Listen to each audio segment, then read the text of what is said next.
Alex, thank you so much for joining us on our trek across Las Vegas to get to the Mandalay Bay for the ITC. How are you doing? So good. Thank you for picking me up. That cab line was extreme. It was, this was going around the lifesaver.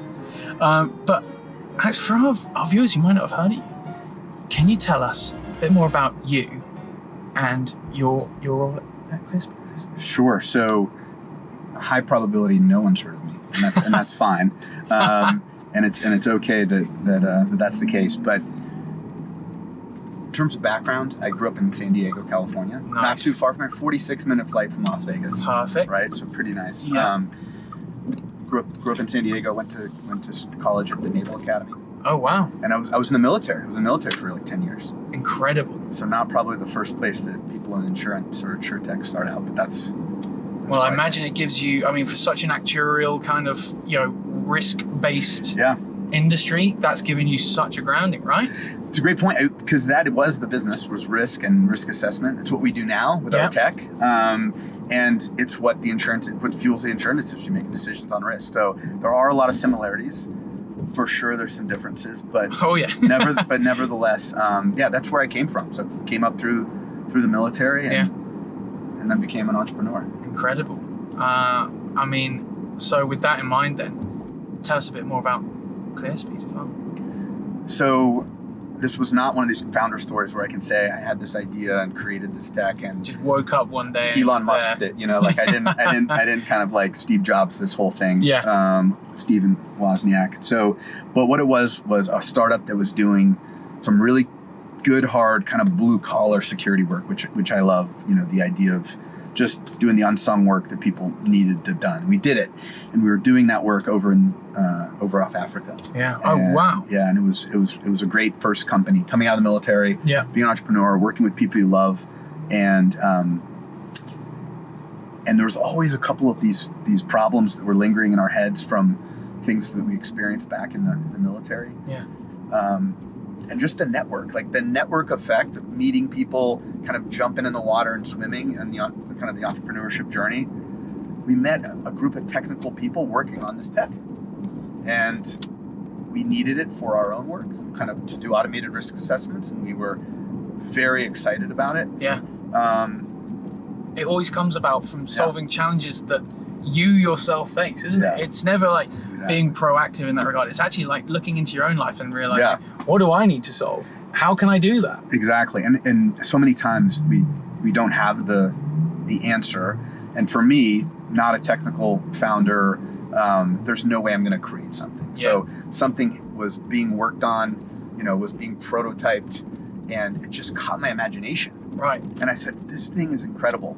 And we got invited to this program at Stanford University for veterans. Wow. And we took it there, and the rest is kind of history. I mean, if you impress those bigwigs, then you're doing I didn't something, impress them. right? The tech did. Oh, there we go. That's the important me. point. Yeah. The tech shone bright. Yeah. But it wasn't any of my doing. Oh, incredible. I've heard, down the grapevine, you ask a set of 3 very rigid questions to get to know someone. So I'm going to turn it back on you. Fair enough. Is it your favorite book, film, and you might have to help me with the last one? Cocktail. And cocktail. Yeah. Oh, amazing. Speaking of cocktails, do you see these people driving with the big slushies? Yeah. I've always wanted to buy one of those. I mean, and just walking down. Today could be the day. Let's get to the Mandalay. Yeah. Check in. So this question was kind of given to me by a professor who's amazing and kind of dealt with presidents and heads of state. And he said, you have to ask this question because people can research anything else.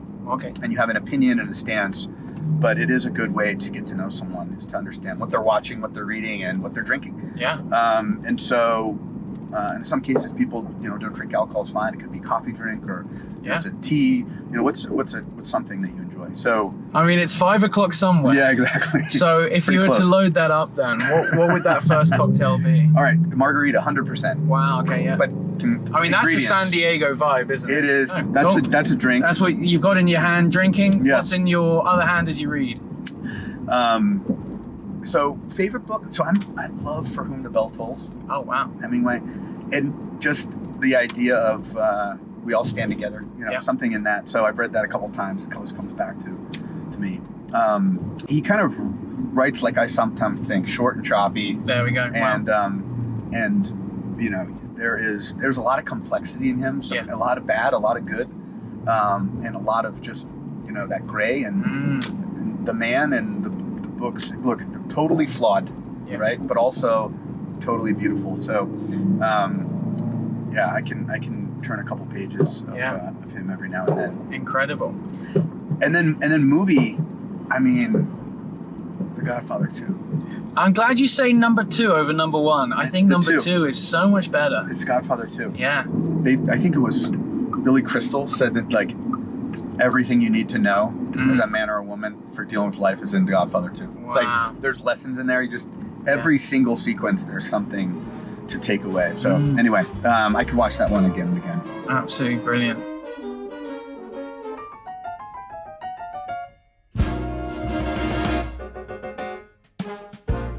We were in London last week.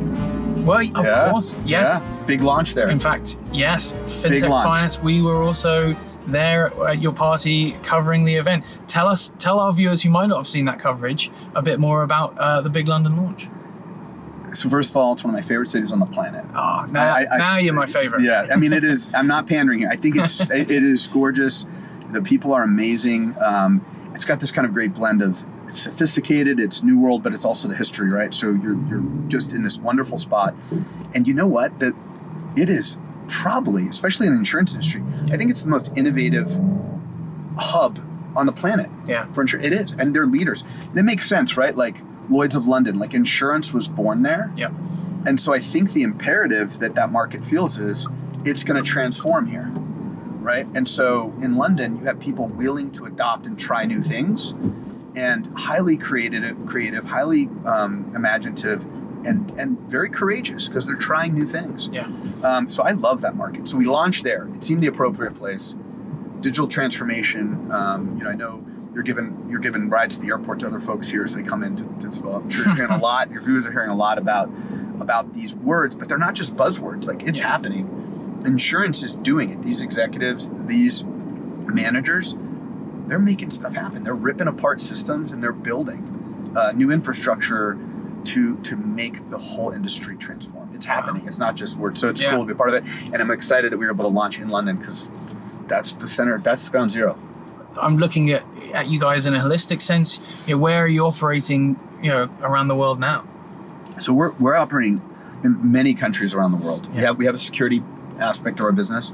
Same idea, all about automated voice technology to clear people, right, and to fast track people through processes, while also alerting to risks that humans follow up on, right? So it's this kind of idea. So we have a great and growing security and kind of government practice, and we have this focus on commercially on insurance. Yeah. So we're all over the planet. We're operating in Africa, the Middle East, Asia, North America, and Europe. I mean, we're kind of this is our kind of lift. This is our launch.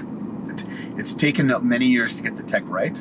But that's what you need to do. But we had to do that because our first customers we served were folks in the military where life and death was the stakes. And that turned out to be a good bet, not only for them, because we're delivering something that's very, very accurate and they can, believe in and have confidence in. Pulling that now into a market where people also have to have confidence as their customers are going through a claims process. They're going through really emotional times in their lives. It is. And I don't care if it's a cell phone or if it's, something to do with more extreme nature. Like those customers, deserve to have the absolute best experience and not to be hampered by, an element of fraud around them, which certainly does exist. It does, but it doesn't mean that the good guys need to be punished because of the bad guys. Just like the Elvis Weddings Chapel here. I love this. Here we go, yeah. Little chapel of hearts, by the way. No one should be $35. Wow, pretend wedding photos. Pretend. It is pretend. You could go back and do it. That'd be amazing. My wife would love that. She would die.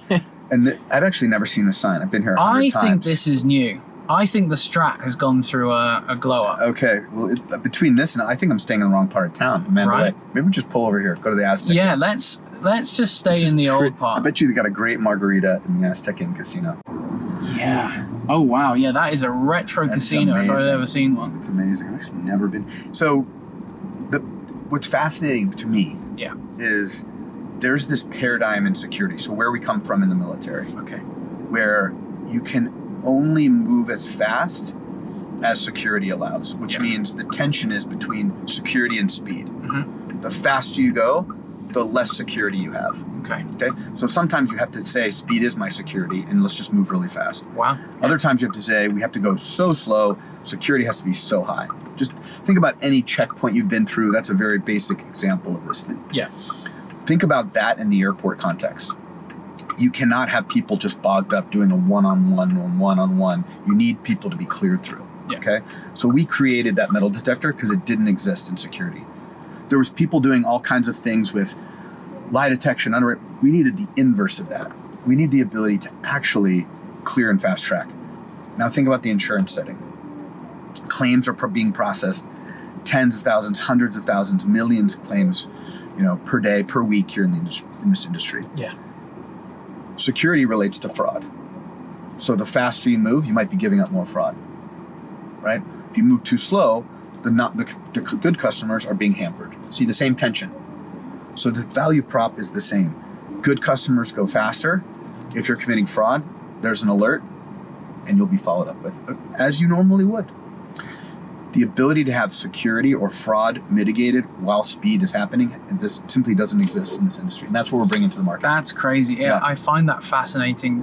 It's exciting. It's bringing kind of this military grade, kind of military validated tech, which is all about clearing the good, because we needed to clear the people we can work with and be around fast.